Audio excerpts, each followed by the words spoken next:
Calvin, welcome Yo, back from Michigan, dude. thank you.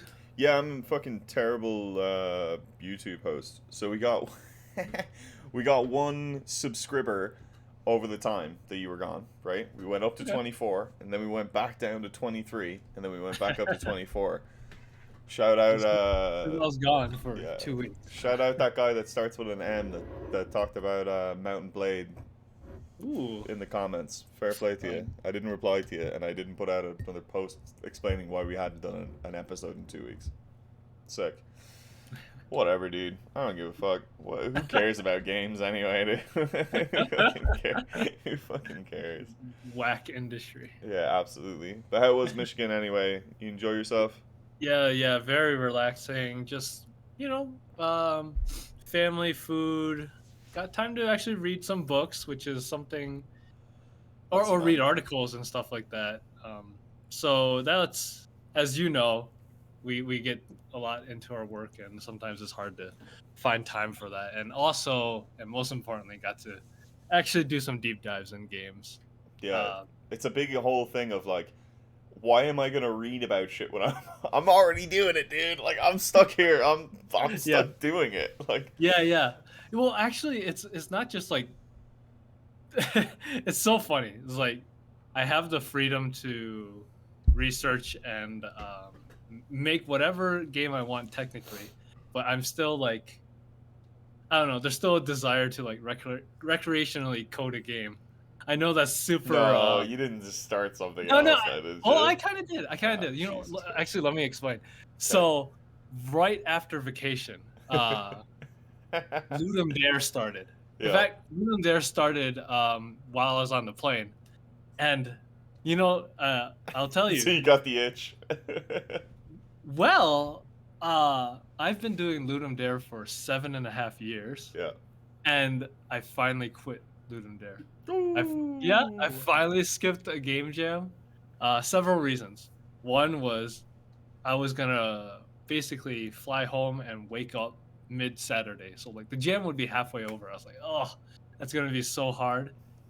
And something about Ludum Dare, background for people that don't know, Ludum Dare is it's been a long running game jam and one of the Yeah. most well known ones out there. It's fun. It's Several, just a weekend, right? You know what I mean? yeah, yeah. You're yeah. I bet your wife would have beat the hell out of you as well too. If you'd fucking, no, I gotta grind. I haven't missed one in Yeah, 7 years. I gotta do it, babe. right, Get the right. iPad out. Start drawing. We can do this on the plane. Plane jam. that We'll would just do it in that four would have been hours. funny. Just talk to the person next to me. Give me your game ideas. You're on our team too. Here's the theme. Give me an idea. They're listening to some other fucking audiobook and they're just like, what the fuck is this Yeah, fucking cracked out exactly. dude beside You me you just screaming ideas at his I wife? actually the person next to me was just watching the NBA game, so he Oh, would have sick. been yeah. My kind of dude. I'd be like, I hey, didn't know give me an I didn't ear. know I didn't know you could watch those on the plane until then. What did you fly? JetBlue? Not to cut you off in your own No, story, but it was Delta. It was oh, Delta. Delta. Yeah, Delta. No, Delta is different than JetBlue. United is JetBlue, but a lot of those Oh. the higher end, the higher end, econ flight now is like they do free Wi-Fi on all the flights, right? I don't Oh, I know. didn't know that. I didn't know that actually. I thought maybe it was the Comfort Plus or whatever, but Who anyways, knows? yeah. But something that has always been an issue with me with Ludum Dare. So they do community voting. So the community comes up with a bunch of themes, and then everyone votes on each other's themes. Hmm. But the thing is, when you have like anytime you have a large community, everything regresses to the norm or the middle ground. So like every cool theme always gets called, like almost every time. So I always hated that I would watch all these cool themes that excite you. Like maybe they're like a line from a poem or something, or just something evocative Yeah. that a game designer will really salivate over. Those And we're all get making cut. Minecraft Yeah. The every theme single ended time. up the theme ended up being delivery, which is not a terrible theme. Like honestly, you can come up with a lot of interesting delivery things. It's just that is not Yeah, we're doing U.S. Postal Service, the game now. Yeah, it's not like I'm an immediately Amazon exciting. driver. Yeah. Train delivery. Dude, there's gonna be so many like crazy taxi games. I guarantee it. Sick. So I hope so. yeah. Bring it back.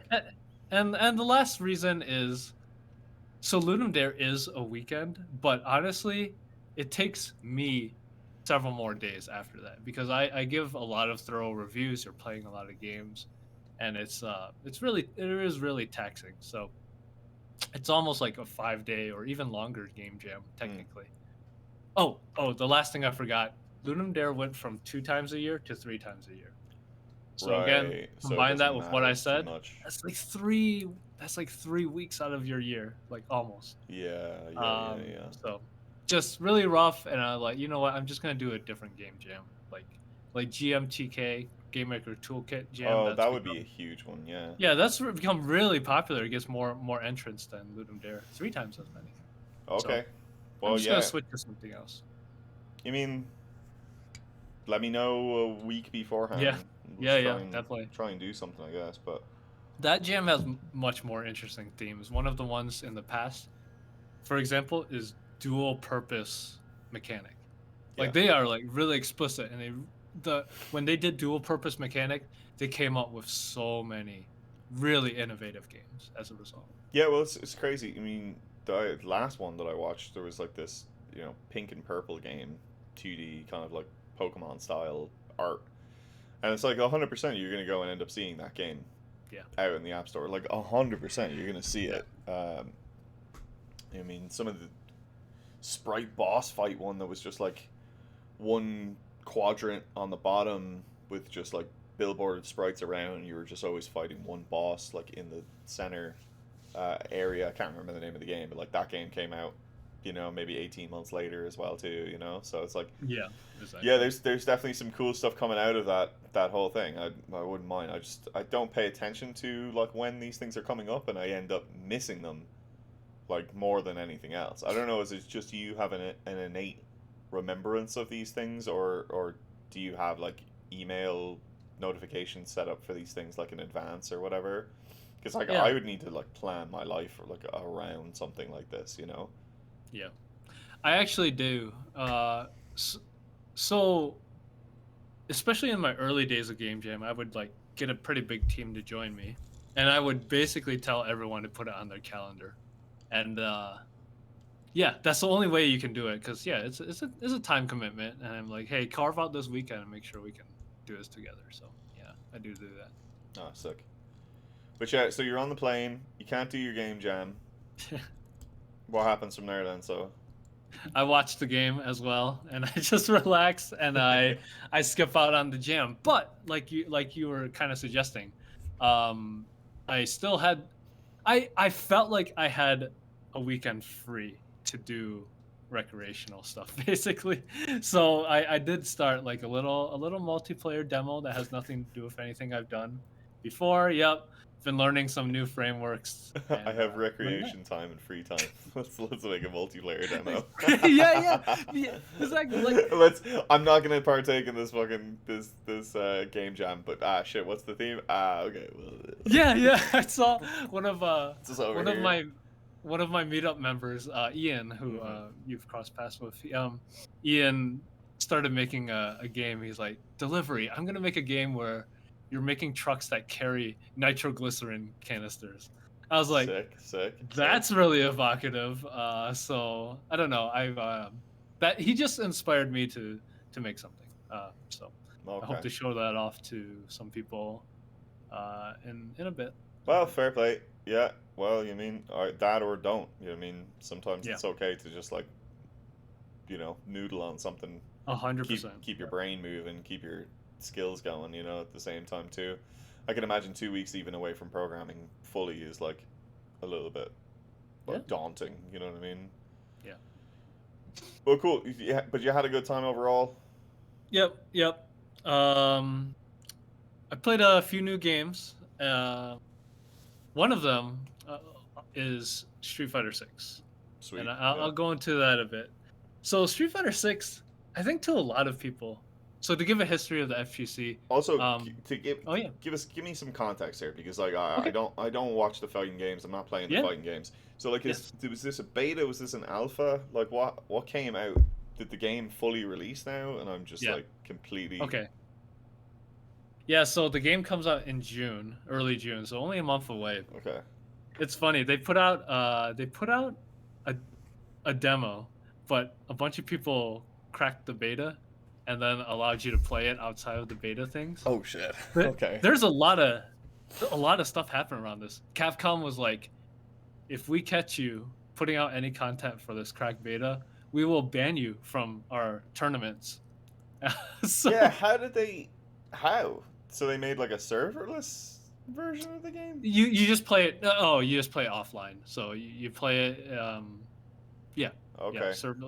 Yeah, and you can play it anytime. And it's uh, so yeah. Context. The context of this is that as okay. Let me give you some dates. So the beta came out in January, or Hmm. no, maybe a little bit before January. The game is gonna come out in June, but Evo, Evo happens 1 month after the game comes out. Oh yeah, you were So the telling me this. Yeah. consequence, yeah. So the consequence is most people are gonna have only 1 month of Playtime. gameplay Yeah. under the belt, but all these people that with the beta have been grinding it for 6 months, and But have they? it's They've legit. They're still going.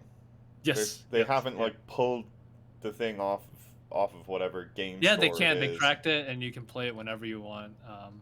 Uh, they did release like That's a mad though. legit beta that Yeah. everyone can play, but you can only play two characters in that. The crack that everyone's been grinding for 6 months, you can play half the cast. Is that on PC only? That's on PC. Oh my gosh. Yeah, so there's a lot of drama around that. People are joking that people are gonna snitch on each other to Yeah. get them Why wouldn't banned. they? Yeah, Did it? Did it's like it just sounds like that somebody just went and put up like a pop up that said "Thank you for playing" and then was like, "Yeah, that's good enough." Like, you know what I mean? Somebody just went in like tried to disable the pop up. I'd love to see a breakdown of what that what actually yeah, looks yeah, like. You know what I yeah, mean? Because like yeah. somebody had to do some fucking spoof and shit. You know what I mean to get that to Right, work. right. So Yeah, yeah, exactly. It's a lot of that. So with all that said, I realize I'm gonna give a disclaimer. I did not play the beta yeah, over all in right. Michigan. Capcom I don't ban just me. I definitely didn't. Definitely we didn't. just watched gameplay videos and theory crafted about everything. I did not play the beta. Let's be totally clear about that. But Sure. but the the game has me excited for fighting games in a way that I haven't been since Street Fighter 4 a decade ago. Oh, interesting. Okay. Yeah, to give some context about the community is that Street Fighter 4 or the 2013 era, amazing. Like it was just like phenomenal growth. And then when Street Fighter 5 happened, because the game, and it actually does a design question for you. Oh man, so the game wanted to be esports and balanced. As a result, they homogenized so much about the game, and every character plays nearly the same, Huh. and Okay. it really killed a lot of the spirit of the game. And Street Fighter 6 is returning back to the old formula where people can express themselves a lot more. Okay. And Great. Yeah. actually, I am curious. Ah, man. I mean, I want to ask about esports, but I think the obvious answer is almost all players are like, yeah, make the game super expressive and hardcore, but it I think most devs are like, man, that is really hard to pull off. So, have do you as a player care about expression in esports? Oh, Like, definitely. Especially okay, in character based battlers. You know what I mean. In general, like that's one of the yeah, core tenets of the whole thing. Is like somebody should have a role. You know what I mean? That's the bigger thing for me. It's like it's not necessarily about like damage numbers and shit. It's purely just like what role does this character fit within the game, right? Like, and I don't, you know, and the hard part becomes the Overwatch problem, where it's like everything is a hard counter to a hard counter, right? So Yeah. like, you know what I mean? It's like, oh, you pick that, well, I'm gonna pick this, and that then becomes a difficult thing where you almost need to now balance your game, selection, character selection around that type of thing. So it's like a little bit more like Tekken Tag Team Tournament or something. You know what I mean? Not that Yeah. old fucking style, but like there was a Dragon Ball Z, where Dragon Ball Yeah. Z you can have your party of people. So now all of a sudden it's a little bit more like, well, if you're gonna play that character now, I'm gonna play this character in my roster, and then I can build like a kind of like a grouping of individuals that like do something, and I can play off of their individual skills and positions within the gameplay. That's my personal opinion. It is hard to pull off, but like I think that it's about imbalance more than balance at the same time too. Sometimes things are just like fucking imba. You know what I mean? They really are. Like, Yeah. you know what I mean? Yeah. Look at League of Legends. Look at a lot of other games. You know what I mean? New character kind of comes out. Everybody needs, like, so you have established meta. Everybody goes and is playing into that meta, into that established meta. Company releases a new character. That character is supposed to disrupt that meta. The meta gets disrupted a bit. Mm. Everybody then needs to go and like learn. Okay, new meta forms with that, either that character integrated or excluded, but something changes within that ecosystem, and then all of a sudden we have this like little spherical ball, and it's like efficiency. Holy crap! Big wave, everything tumbles, and then all of a sudden we kind of right that wrong again. Something new is there, new cogs, and then we go boom, boom, boom, boom, boom. We figure out like what's the best path, and that to me is like the essence of a lot of that stuff right now. If you just want to like really break it down, but Yeah, and that makes a lot of sense with team games. It's really personally, I think it's exciting. I mean, I'm not esports and MOBAs, so I like seeing the meta shifting and seeing new but characters. one v It's one is different. right. You know what I mean? Exactly. And One, yeah. yeah, the only thing I'd say is like I mean my only place to like go across that is like StarCraft 2. That's you know what I mean, that's my only fighting game where you would play as one character, right? Most people Yeah. then subset into that one thing. You're either Protoss, you're either Terran, or you're either, Zerg, or you're fucking random roll Andy, and you just don't care. You know what I mean? You're TLO, and you're fucking from 20 years ago. So Yeah, and if I had to, yeah, and StarCraft it makes 1v1 work because it has so much breadth and depth. yeah, Like you can spend a decade with Protoss and still, have a lot to learn. And I guess if I had to summarize Street Fighter Six's approach is they added a lot of tools where within the characters, like okay, not just moves but also systematic changes where people are like, oh, maybe I don't like using this tool, I like using this. So they tried to expand a lot of the breadth so that you have more choices. So I don't know exactly how that'll play out. Like you said, is one gonna just be like the most imbalanced thing? It's kind of likely, especially on launch. It's going to be likely that like one or two strategies are always the best. But hopefully they play around those numbers and come up with yeah, just I'll give a metric I've always liked about Street Fighter 4. In Street Fighter 4, and I think I've said this before, in Street Fighter 4, I could watch a stream yeah. and block out the names. I don't know the names of the players, and I could identify who Who's they are. fighting? Yeah, Yep, just by their playstyle. So hopefully it returns to that form. yeah. Like to me, it just sounds like there's. You mean to me, if I was going to go and say there's a number of different ways to like go about it, right? One is just expand the move set to impossible amounts, so that like Ryu has 200 moves, and you can use a True. subset of those things in things. And if everybody's aware of this whole time, what'd you call it before? The time slots, the Yeah, frames the time and all that frames. stuff. Yeah, Yeah. if you equalize time frames correctly into categories or something like that, right? And base that time frames based off and balance that against damage, then all of a sudden, if everything kind of fits into those categories, but like shaped differently, Now all of a sudden it's more about, okay, well, what do I need in this moment, and do I have that in my moveset? Do I know that, and like how reliant am I on that thing in that moveset? And start from there. I mean, it is a new game launch, but Yeah. I think the big reality is too. Is like, you tell me, like, fighting games are an individual game as well too. Like, your individual skill is and reaction time and ability to read your opponent is the mastery there is like a bigger chunk than it is in a lot of other games, right? A lot of other games. So it might not, like, I mean, you tell me, like, how reliant do you really think it is on, like, I'm playing the Imba character and you're playing Panda, and you're gonna go and beat the shit out of me, right? Or like, what the bear character that came out Yeah. with? It No, was, you're right. well, yeah, right. I Yeah. mean, like, everybody writes this character off. They're fucking F tier. They're the absolute bottom, and then all of a sudden somebody comes out and just like creams everybody just because nobody plays this character, so nobody knows how to react to it, Yeah. right? Like, how big? I mean, what is that? What is that chunk to you in terms of individual player mastery?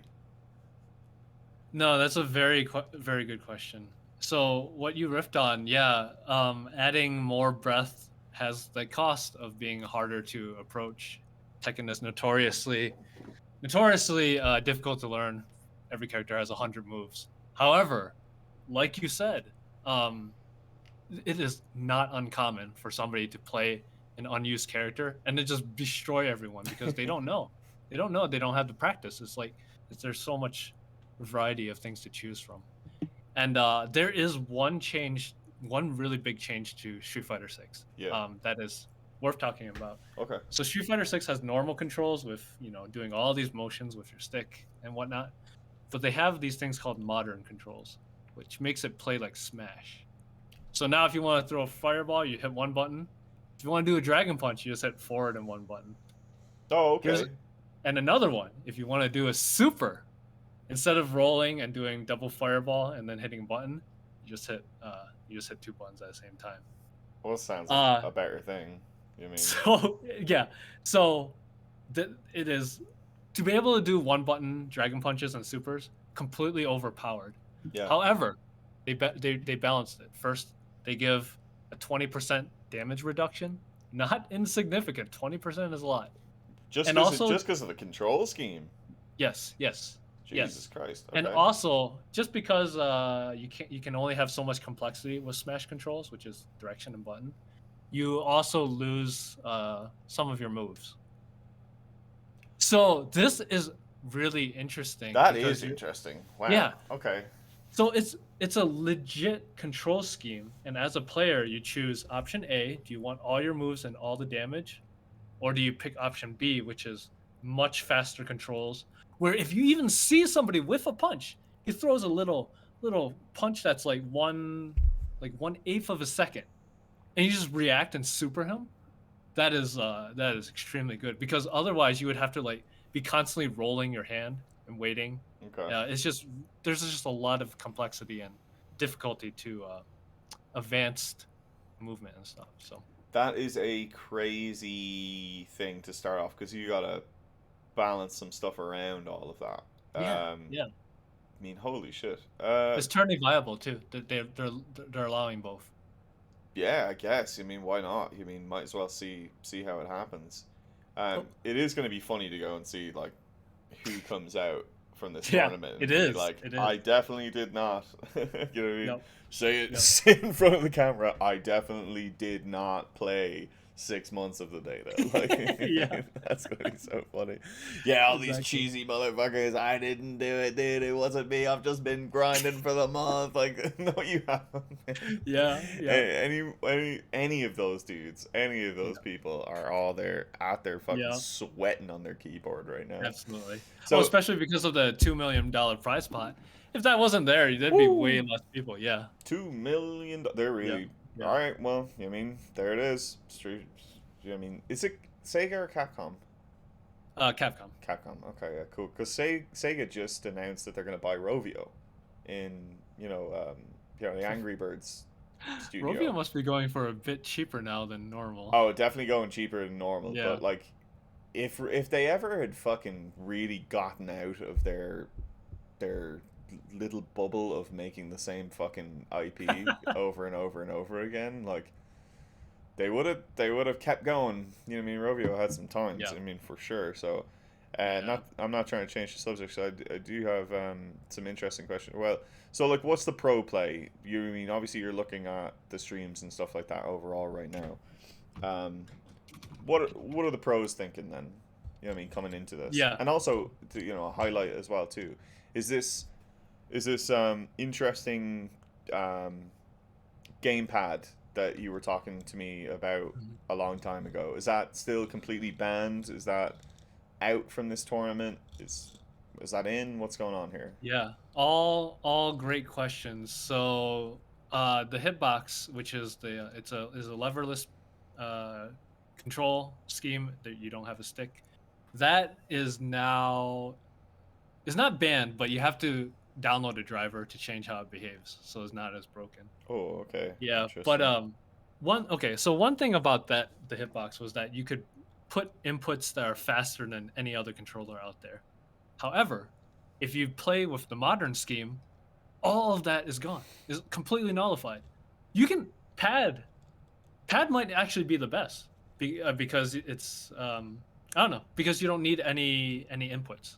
So Sure. just being able, you could play Donkey Konga drums or whatever and do well if you wanted to for modern controls. So I really like that about the control scheme is that it it neutralizes all this practice you have to do on whatever input Hmm. you have.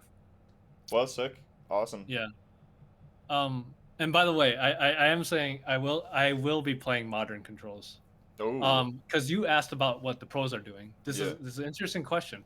Most people are like, why would I give up 15 to 20 years of muscle memory to play this new control scheme?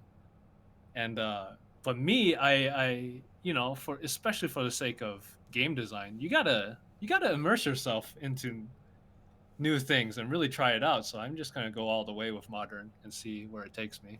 Yeah, I think Just to the biggest thing is like 20% is not 20% drop is not actually that big if you just nullify it and say that 20% doesn't matter. But speed is the only thing that actually Yeah, matters because if I can get hits in, then I can get combos and I can get kills.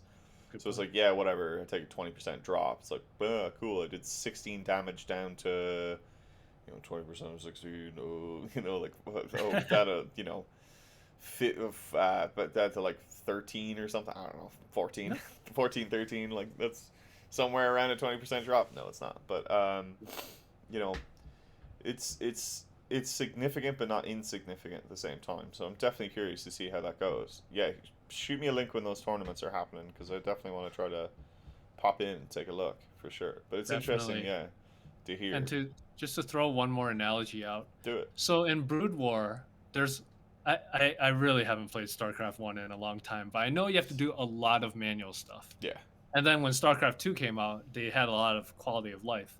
So it's almost the equivalent of like, do you pick StarCraft 1 control scheme but you gain 20% more damage, or StarCraft 2 where you get all this quality of life but less damage. So Well, it's kind of like that. the big thing is like you need to sell and ship copies, and you are building this big old ecosystem of like getting people in, and you need a noob mode. You know what I mean? There 100%. there needs to be something that gets people over that hump because new players are not willing to do that learning curve. They Yeah. really just aren't. Yeah. When you try a new character in any fighting game, you kind of so you just like do a bunch of motions. You're like, all right, what the hell are my moves? Eventually, if you can't find enough moves, you go to the menu and look at the command list. It's like it's so much friction. But when I was playing, every time I hit a new character, I just hit the special button Yeah. and hit a new direction, just like Smash Brothers. It was so much less friction Yeah. to Right. get into it. Well, that's not so bad. Yeah. No, I get that absolutely. How Well, about sweet. you? Oh yeah, yeah. What kind of games did you play while I was gone? Yeah. So two different ones, right? So we're almost through Detroit Beyond Human. I've never finished it, never watched a video on it, never seen a playthrough. So it's all brand new to me. The decisions are very interesting. I'm getting stuck in annoying land of uh, knowing where I need to go, but because it's a narrative game that I need to, like, my character doesn't know, right? I have to go and unlock options for my character, and I'm like, I get stuck sometimes. Not stuck. It's that, like, there's these timed elements where, you know what I mean? I'll give one example, right? There's a level where you are investigating a murder inside of a basically a brothel, right? And you have no idea what happened. You have to go and kind of reconstruct the events, and then you have to go and find this character that's actually committed the murder, and go down the pathway to like find them. So there's no security camera footage, but there are other robots that you can go and like just like mingle with and like get their bird's eye view of like what actually happened, right? Me, the game designer, goes and says, "Well, they didn't go out the front door because they didn't build that part of the level." So they're in the building. Okay, cool. So I gotta go to the back of the building, but I can't go through a security gate at the start because they want you to go and find the reason to go through that gate before you do it. So it's like, okay, there's 7 robots. Let's talk to this one. Oh, look, they went back down there. Huh, who would have thunk it? I look down that backside, then they unlock all the security gates, so I go down. So now there's no like invisible barrier stopping me from doing anything anymore. I look down at the very, very end of the hall. We're talking about like through like 2 other little areas. I didn't talk to anybody. We're just through 2 other areas. There's a janitor robot, and I'm like, well, that's the person I got to talk to. Like, that is absolutely the person that I have to talk to. That is going to be the linchpin of this whole thing. So I go over to this character. Now, mind you, this is a timed event. I have like a minute 40 or something like that, maybe like a minute 30 to like find this robot before, they mind wipes and, make a reason for me to have to go fast, right? I go straight to the fucking janitor robot. I'm not allowed to interact with that robot. I'm not allowed to go and do anything. And I'm just like, okay, why?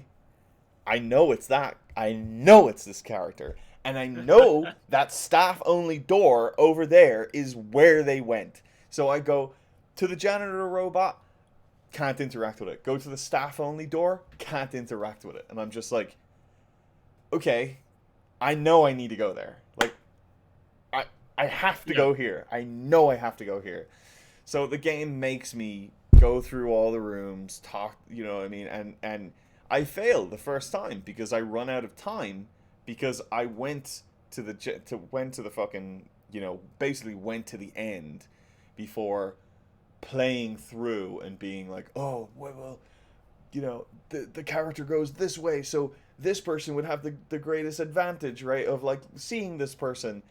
Um, and yeah, of course, I play it through the second time because I get pissed off that I failed the first time, and I'm not gonna do that. So I go back, I replay all through the bullshit that I had to play through at the start to get to that point, then go and start going through the list of all of the robots, and lo and fucking behold, of course, when I finish this one room and then they put me into the other room, I have to talk to one other robot. Then then I go to a door. I go to the door, they're not there. Then I come out, then I go to the janitor. Then from the janitor, they point me to the fucking staff only door. Then I go through the staff only door and I'm in the back, and I'm just like, guys, let me fucking play the game. Like, just let me play the game. If I'm smart enough to figure it out, then just let me play the game. Just let me play the game. Like, it's not one rule, you know what I mean? I'm doing this all over the place, where it's like, it's not one rule to rule them all, where it's like, you need to know, like, you know what I mean? Hey, find this character, they're somewhere in this building. Let me interact with everybody then. You know what I mean? If that's the case, right? Don't just block content off from me because my character doesn't know. It's like, dude, I'm a fucking dumbass and I still fucking figured it out in 3 seconds. Like, yeah, it's this person in there. Like, cool, sick.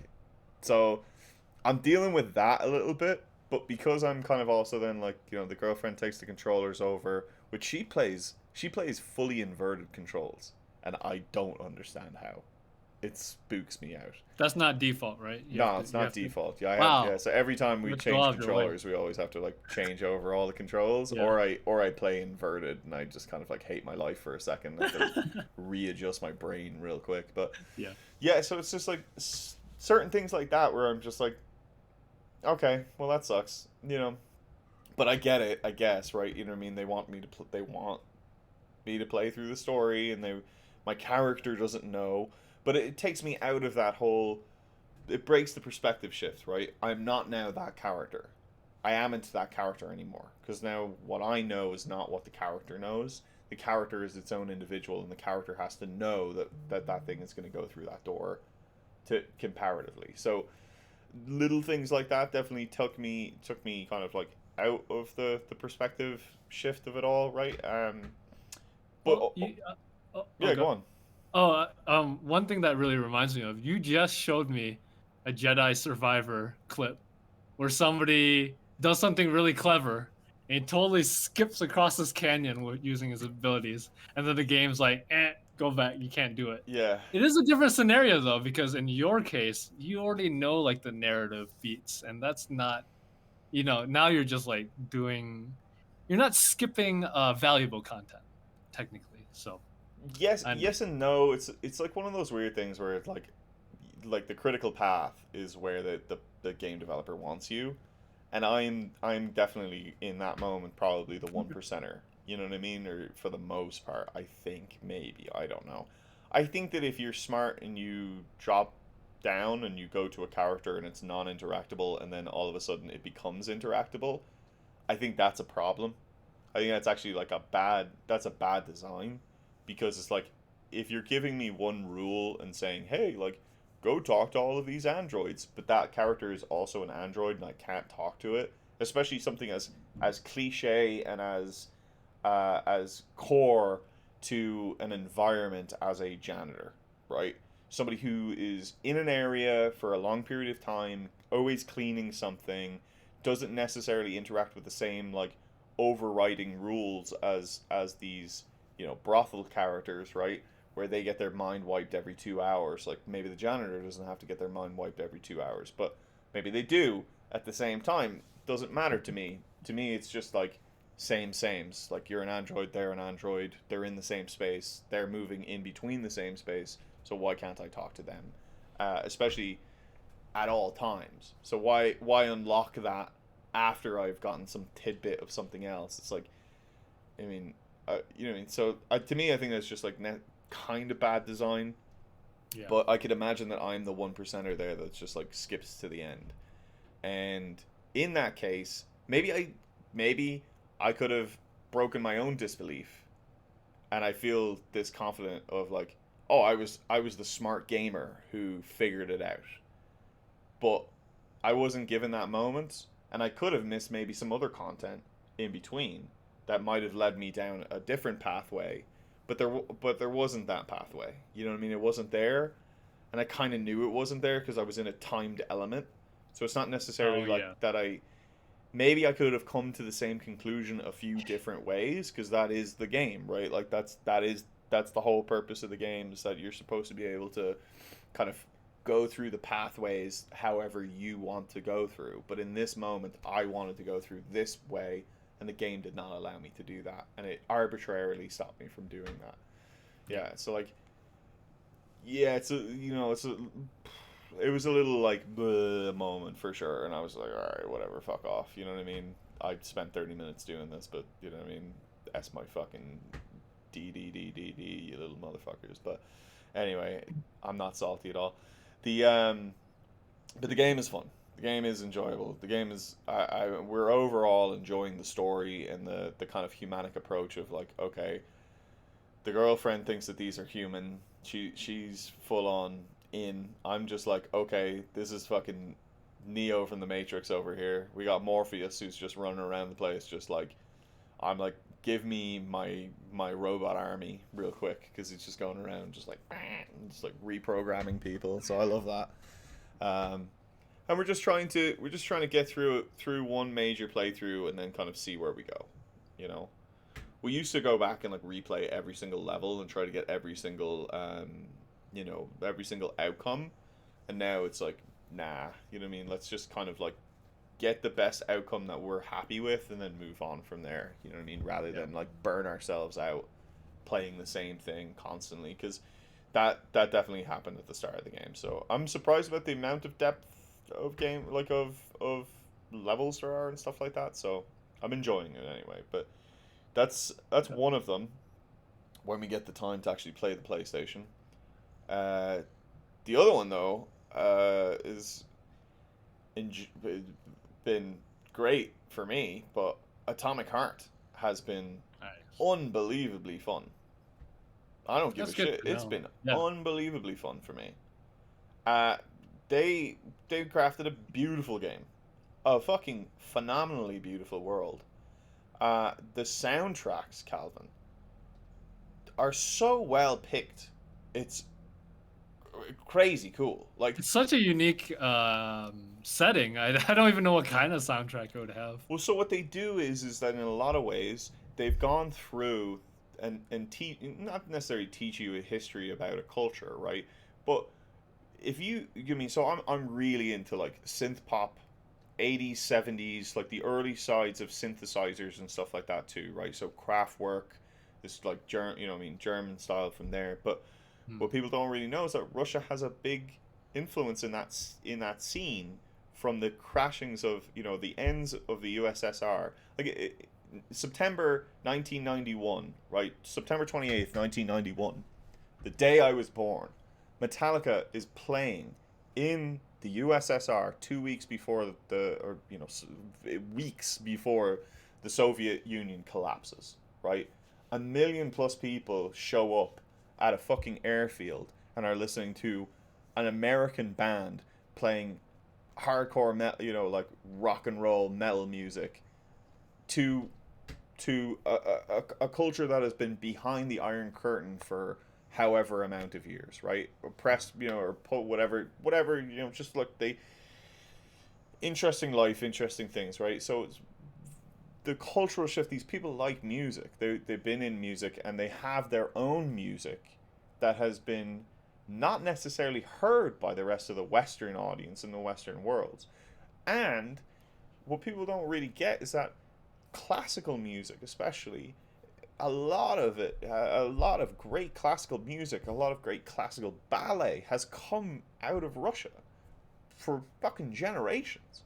Um, and that influence of those lineages, right, get brought into the game in interesting ways Nice. where they're just kind of like where you get snippets of these sounds that you're like, oh, I've heard that song before.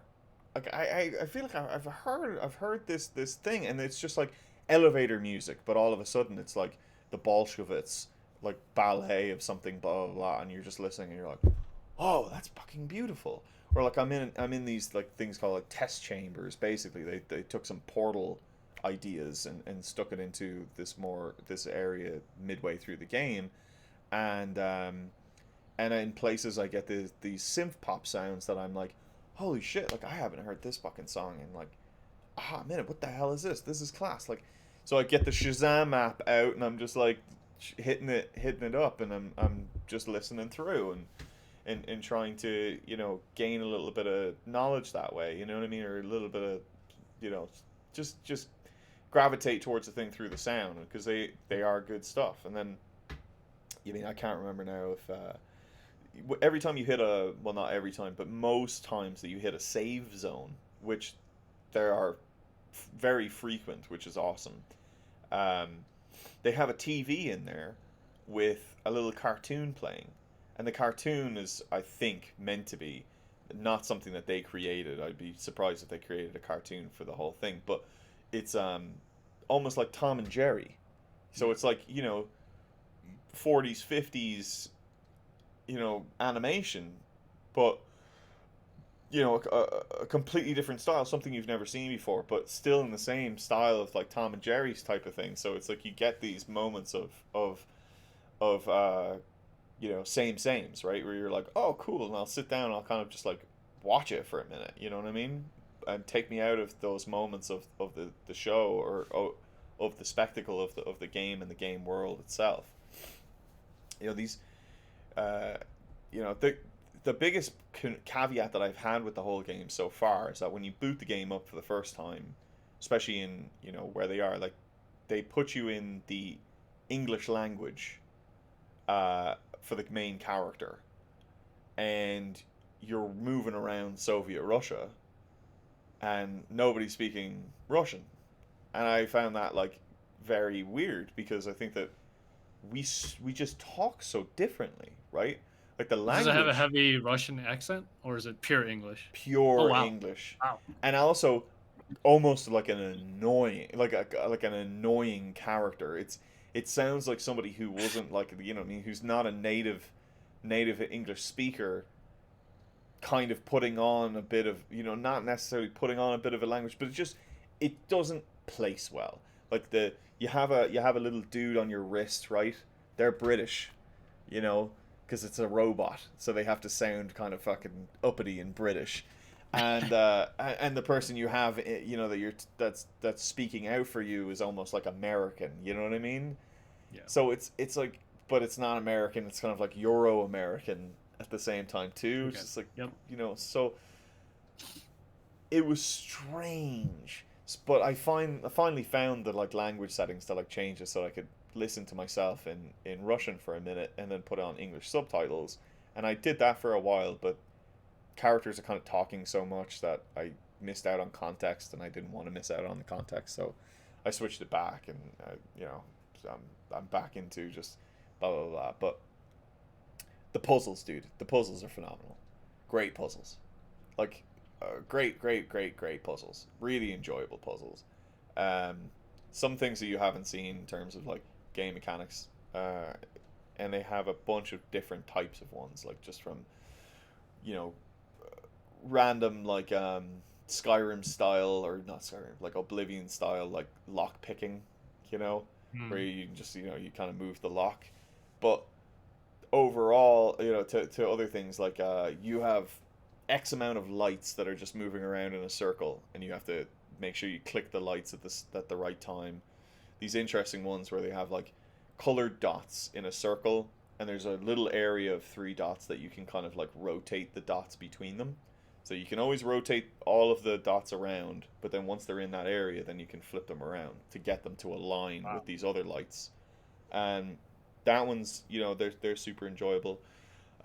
Laser lights shooting off, take lasers from this side, get them into this color pattern on the other side with a bunch of shit in the middle. Um, and it just keeps going. It just keeps going. There's like great spatial reasoning puzzles that are kind of all over the place that I didn't think was going to be in the game, and then all of a sudden I get there and Yeah. I'm like, ooh, okay, cool, and lots of little pretty things just to look at.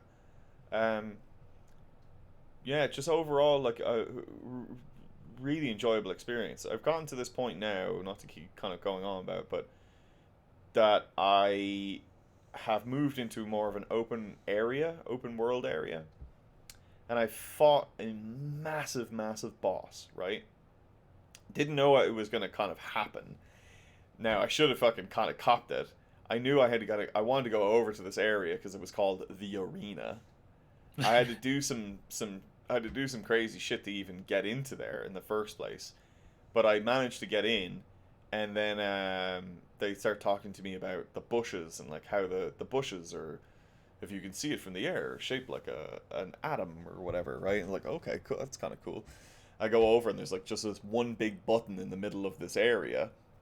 I click it, and all of a sudden, just this big old fucking ball, this huge ball enemy, just like, just shoots out of the ground, and then starts rolling around the arena, interacting with all the terrain, and rolling, right, Oh and rolling, and then wow. all of a sudden spins out, jumps out into this big crawly creature and then slams into the ground, and then it's game on.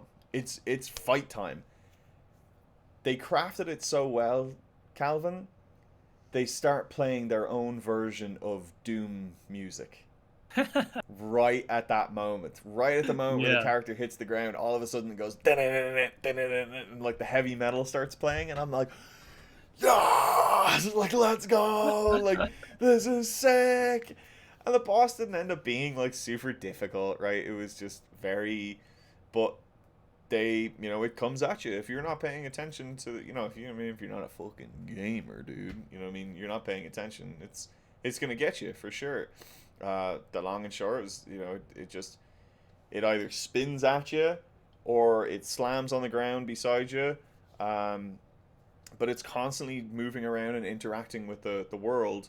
And they set it up in this nice way where, like, the first time that it kind of runs at you, right? So, like, when you press that button, a pillar comes up in the dead center of where you are.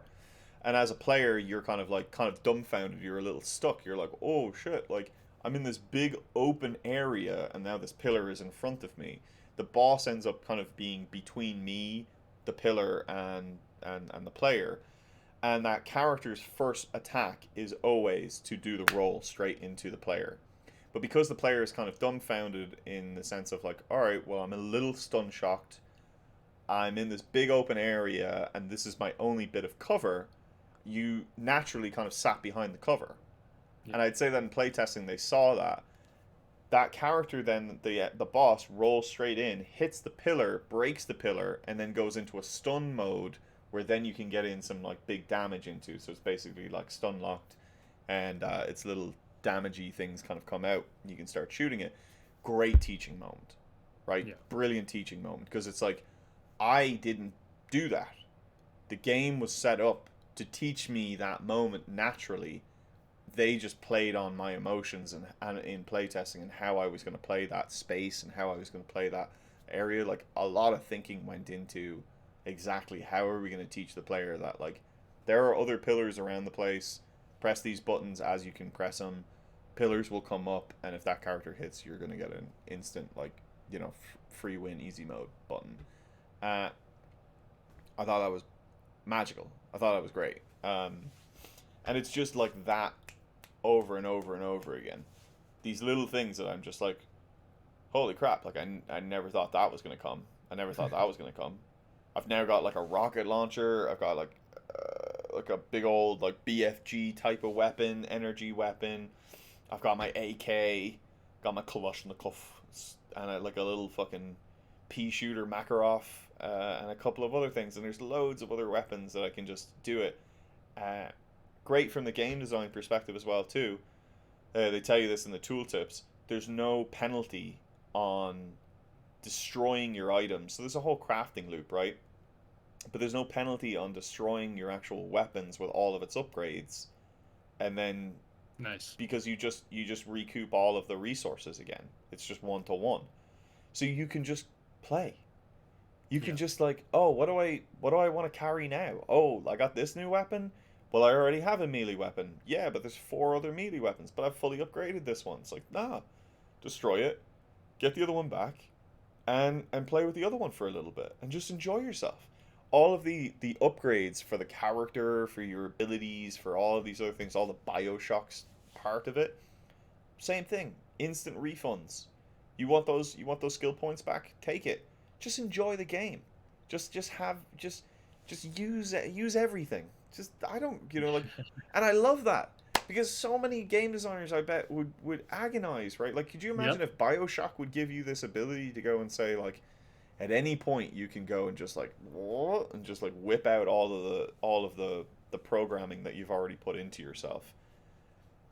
They don't. And a lot of designers just do that because they see it in other games, not because they think about the play experience that much. They're like, oh yeah, you gotta get rid of the scrap when you discard it or whatever. Well, they also they're thinking of the economy of the whole thing, where it's like, well, if they do that, then they have access to so many resources, and then it doesn't matter if you get resources, and there's no pinch on resources, and then it's like, well, what about playthroughs? Well, if we give them all those things, they'll never play the game again. They'll only do one playthrough. And like I was like, no, these guys have just done it right. It's like an enjoyable experience where I can go to one of these vendor bots and just be like, oh, cool. Like, what did I just get? Oh, I got this over here. Sick. Like, destroy this. Let's go and play with this for like a minute. Let's treat it as a fucking game. Let's have fun as a game and just try to allow people to like not have this anxiety moment of subsetting in like, oh, the decisions that I made at the start of the game are going to lock me into a game path that then I need to like somehow resolve around like later on, or like, oh, I can't get this upgrade in the first level because I have to wait until I can get this other upgrade, or will I be able to get? No, they don't. I mean, nobody cares, and I fucking love that. I absolutely applaud them for taking that approach, because I think that that's actually a brave approach, It is. It and is. I appreciate it greatly, personally. I really It's do. yeah, it's something I'm seeing a bit more in modern games lately. Whether it's Diablo 4 being more generous with respecs or destroying your items, or Arch Hero type games. A lot of these games allow you to discard items for free and basically move it over. And I agree. I think it's good. I have to think about it more because you're right. It does have consequences to the economy, but obviously when it comes to pure fun, I mean, it's great. Yeah. It's great. But we're talking about PC games and not necessarily like the Hmm. mobile side of things. Mobile's Yeah. definitely different. I mean, I definitely think that, if you're gonna have, especially Diablo 4, if you're gonna have the amount of different ways that you can play, having a quick respec and allowing players to really find their path, if that is one of your selling points of the game, and saying like, you can play as however you want to play. You can play your rogue as a range character or a melee character. Well, if you make it impossible for me Yeah. to respec even at the top end level, then what's the point? Because why can't I have like a spec for this boss and a spec for this boss and a spec for this boss? All I'm gonna do then is gonna carry more gear. I'm gonna go and keep on to more gear because gear is what's gonna define my power later on. So it's like, yeah, cool. I need my strength set for when I want to do melee combat, but I need my dex set for like when I want to go and do the range combat. So it's like, cool. Like, now all of a sudden my play style is not like one string that I've like crafted from the very fucking level 1 moment that I started the Diablo 2. game. Diablo 2. Yeah. So I'm genuinely I'm there's been a great number of corners that I've turned in this game, and I've just been like, wow, okay, cool. This is awesome. And I'm always excited to play more. I'm definitely in it. I'm Yeah. really in it. That is the best pitch I've ever heard for the game. And it's also really interesting to hear how you talked about Atomic Heart versus Detroit and Becoming Human. Um, because you're talking about so much excitement and novelty in this one, and in the other game you're kind of like, oh yeah, I kind of know how this would go, but I guess the story's kind of interesting. Story is interesting. If you actually get into it and challenge your mind of like, are these things human? Are like, what do you really think? What do you really think? Is this the singularity? What do you really think that this is here? And if you actually do challenge your mind and then make decisions based off of that, like, I am concerned when I get to the end of this game that I'm not going to be able to make really actually make a decision that I know that it's the game is boiling up to, which is like, does this character Connor break its programming or not? And I don't know. I don't know, and I'm not ready for that decision yet, and I have to be ready. And the game is challenging me to be like, it's coming. Make a fucking decision. You gotta figure out where you stand here. And I'm the kind of guy that's like, fuck you, Echo. Fuck you, you fucking piece of shit. Do what the fuck I want to do. Hey Siri, suck my fucking dick, dude. Fuck off. Like, I hate these things. I hate them. I hate them because, like, linguistically, as an Irishman, they don't necessarily always get me. They don't get me the way like my girlfriend gets me too. But I think of them, these are pure tools and mechanics. Whereas like she'll be like, "Thank you, Echo." And I'm like, "Fucking, it's not a fucking thing. pick that fucking piece of shit up and throw it against the wall. Like it's not a thing. Like, um, but here's to the next 20 years of, you know, chat AI and everything else. And you start putting Mm. 3 or 4 of these bots together, and all of a sudden it's like, well, now we have personalities and they can talk to each other within the systems, and they talk to each Yeah. other with different perspectives. It's like, all right, now we're getting kind of fucking. This is a little fucking scary now, right? Maybe shut it off, dude. Maybe unplug the whole thing, you know? Maybe just fucking call it a day, you know? Yeah. Maybe just stop, you It's know? good enough. Yeah, Good it's enough good where it enough. is. Yeah, great. Can we don't put it up to a quantum computer? Just don't. Just let's just not right now. How about that? You know, we haven't figured that part out yet. So, but yeah, I mean, I do wish that I could. You mean I'm definitely playing games more now, especially just like console PC games. I'm affording myself the time to play games more now than I have in the last like year or whatever like that. Like I bought a Switch and I literally, it sits there. It's unplugged. I never turned it on. I own maybe like one game for the whole thing, and I don't play it, and I have no reason to play it, no want to play it, no want to spend another $60 on Zelda for Yep. some reason. And I've never played a Zelda game before, so it's like I just don't. I have no gall and no want to even touch that console.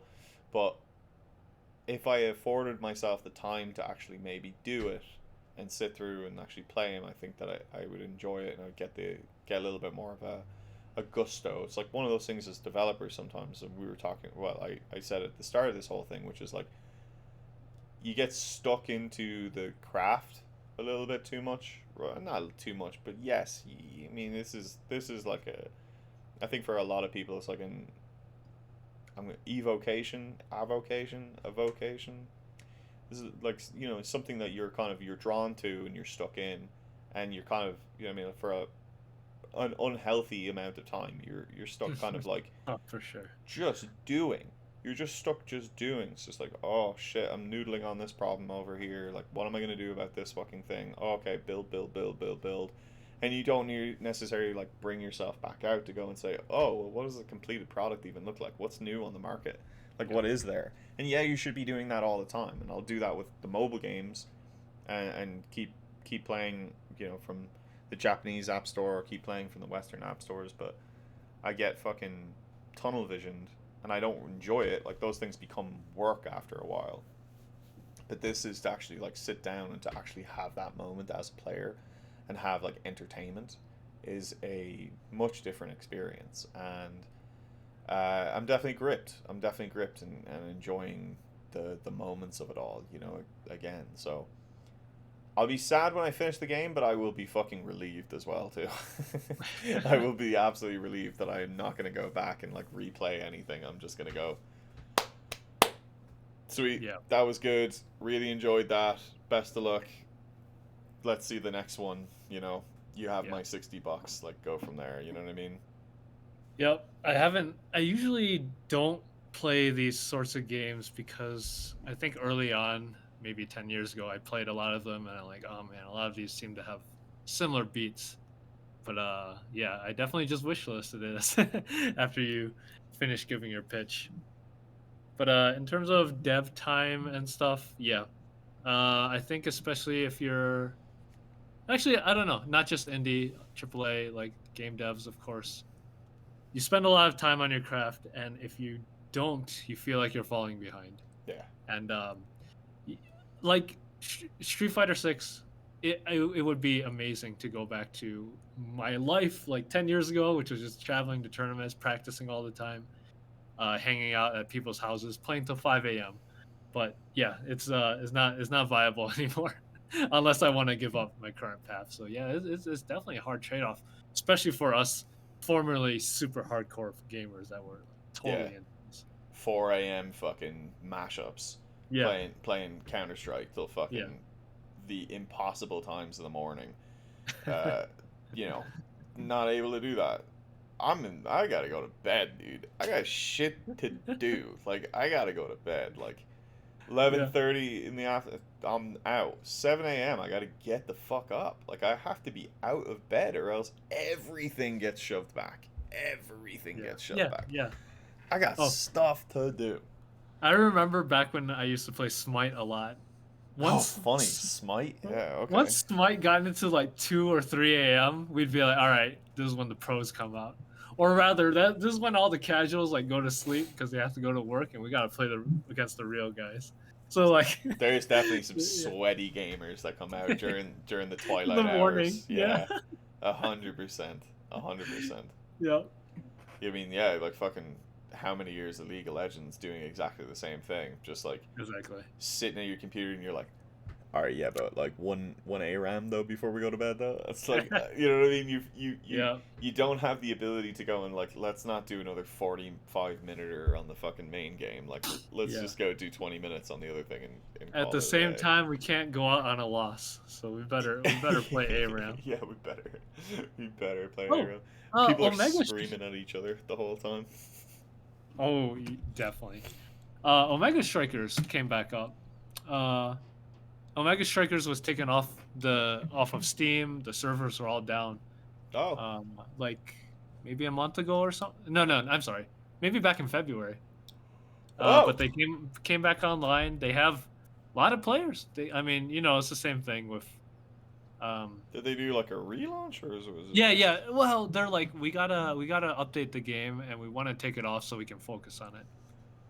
So, I guess this last note is like, man, this is like a new thing. Like, it started with Final Fantasy 14.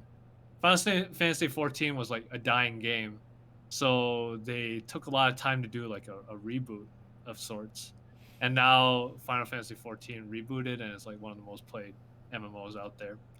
Um, so I wonder if this is a new thing. Omega Strikers rebooted. It has a huge population again. And I wonder if like something like Multiverses, which also went Yeah. offline, is going to come back in full force. Like give people a chance to relax and forget about the franchise for a while, and then just boom, oh, hey, Multiverses is back. Build up excitement again. Yeah, yeah. Well, you mean look, they're games as a service. If you can Yeah. make a new fake launch and relaunch again, Yeah. and Exactly. well, you mean just I guess you mean that's the thing is like, is this where we should have had more betas, more alphas, or is it just like you just kind of have to have the game live for a minute and then you just pull it and say Right. don't play this, let us fix it, like Dude, because this is so funny what you said about games as a service. We've come full circle. Games as a service is now becoming like real games where they go offline and yeah. they come back as a new version. Oh, I that's bet the that's Overwatch amazing. the Overwatch people are looking at that like Oh my god, shit. that is well, Overwatch too. well, shit. Well, well, they're not trying to sell it as a whole brand new game. I'm guessing as Yeah, well too. You yeah. know what I mean? Ah, that's funny. But both of those are free to play. So, but Yep. yeah, I mean, look, I can get behind it because if you think about it as a production standpoint, okay, Yeah. if the game is out in live and it's not getting active updates and it's not getting bug fixes and it's not everything else, right? You are taking part of your production team and siphoning them into the live operations side of that game. So if you can go and then pull that game off of the market and say it's gone, we're not going to do that anymore, then you can pull those dev resources back, really make some bigger swings based off of your early analytics funnels, really refine some stuff, or at least try to refine some stuff, and then put it back out there. Yeah. Like just like that we would do like different app versions of our own games. Like I know that like the mobile game Dog Shelter Story, we're full on like or like well we're but like the studio is like full on in change up mode, like big swings. Yeah. So it's like the Fatui were changed, it's getting changed up, removing all timers from the game. Right, the game is half timer based. That was like a big point of monetization, but we've kind of like hey, nuke it. All timers are zero. Get rid of it. Like let's not do that. So you mean why not take some big swings and see kind of what happens from there? Right. Live ops has always been like trying to fix a plane while you're flying it at the same time. And I think a lot of, especially execs and business people, will be like, "What's this fish? You got some fish nunchucks going up there." Dude, Um. I got fish flops. Oh, Fish that's flops. amazing. That's what I'm rocking right now. I think a lot of execs would be like, "Why would we take this game offline for 4 months. That's 4 months of lost revenue. But I think there's numbers now that are like, oh man, Omega Strikers went from, it was a measly like 1.5k players back to 12k. Yeah. Like they're giving players a chance to rest, and reinvigorate their desire for the game. Yeah, there's only so many big changes that you can make while the game is actually live. Yeah. And if you need 4 months of time and 4 months of lack of updates, like you're just gonna lose your golden users because they're just gonna Yeah. get frustrated by not being able to play the game. Yeah. And I bet you that fucking retention curve was whoop, you know what I Mhm. mean? And with that goes revenue. So you either have to sink or swim time because both of, well, not Warner Brothers so much, but the I mean, Omega Strikers was a invested brand new company, right? So they've got investors that they have to deal with. Those investors are looking to find out when that potential, return is going to vest, and figure out like when they're going to be able to actually, are they even going to be able to sustainably get that back? And if you go and look at the retention numbers, what was it, 6 months, 8 months after launch? It's like, you're not. Your game's dead already. Yeah. Sorry. Yeah. You know what I mean? Well, time for big pivots. So, um, it's cool to hear. I think that that's an amazing thing to do. I also think that it's probably something like, if you have the game and you have it installed, you can probably still play it. I don't know if the servers go down. Then Servers that's a were big, down. They were okay. down. Then if you just can't play it and you just can't play it at all, then like, I mean, I don't know. It's a relaunch for sure, but Yeah. it's a cool case study, and it should be watched, looked at, Yes. and listened to. I'm definitely curious to see more about that, so I'm gonna have to go and look into it more. I agree. This is the new business model. You heard it here first, folks. You make a game, every 4 months it goes away for two months, and then it comes back with a new version. And it's constantly new stuff.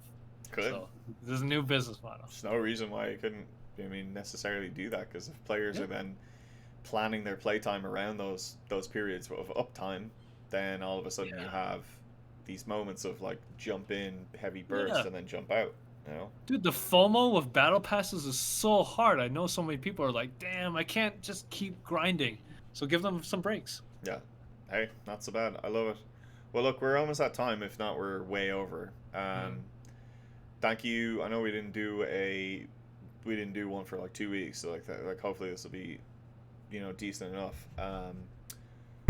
If anybody did get to this fucking moment in time, subscribe. If anybody does want to go and, like, if you're a game developer out there and you're listening to this and you want to go and join in, by all means, hit us up. Just send a message down in the bottom and we'll be in touch. I mean, go check out our Patreon. Support us for $1. You will get an episode. You will get an episode. It will happen. But good CTAs. yeah, hell Good yeah. CTAs. We should have done that at the start, but whatever. Who gives a fuck? But yeah, dude. Thanks so much, Calvin. I'll talk to you later, okay? All right. Enjoy yourself, bud.